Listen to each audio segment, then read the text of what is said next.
Today I'm already breaking a promise I recently made to myself, not to make any political videos anymore. I'll do a quick critical analysis of the recent elections in Germany. First, I will focus on three big political divides. And then I will conclude with a remark on the contingency of elections. The German election will probably result in yet another grand coalition government between the conservative CDU-CSU and the center-left SPD. These two parties will have the majority of seats, 328 versus 302 of all other parties combined. At first sight, this seems rather typically German, stable and reliable, not very exciting. But when taking a closer look at the numbers, it turns out that Germany is as politically divided as never before, about as much as the USA, I'd say. Three demographic groups dominate over the counterparts. First, the old will govern over the young. For sure, significant differences in voting patterns between younger and older voters are common in Germany and elsewhere. But in this election, there's a peculiar difference. Rather than voting in different proportions for the same parties, this time people of different ages voted for altogether different parties. Old people voted overwhelmingly CDU and SPD. Young people voted overwhelmingly for the left and the AfD. The right-wing pariah AfD, by the way, made its greatest gains among voters younger than 25 and gained least among older voters. More importantly, second, the West rules over the East.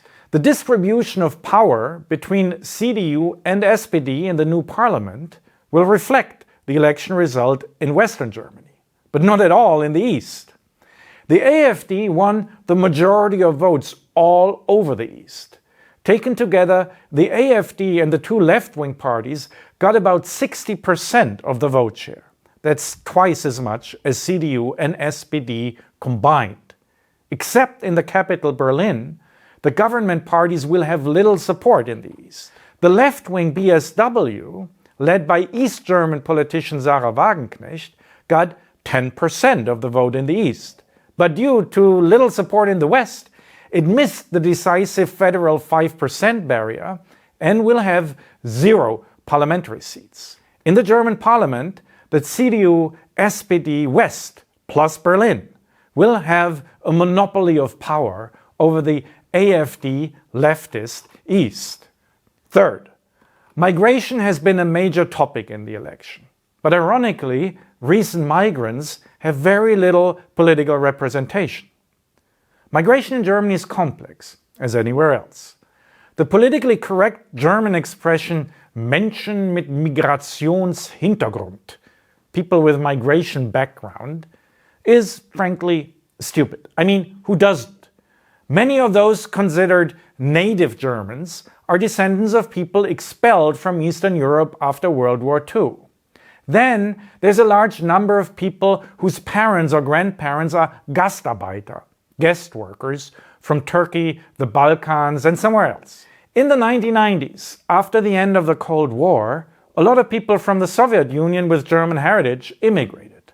And then, of course, there's the recent migration wave, where people came from the Middle East, Africa, and Asia. Some of those people are considered or consider themselves as natives, others as migrants. Some can vote, but many cannot, including more than 1 million Turkish citizens in Germany. Most of the millions of people who immigrated in the past decade cannot vote either, I assume. And if so, who would they vote for? Not for the AfD, I guess, since it's anti-immigration. And not for CDU or SPD, I guess, given their recent anti-immigration turn.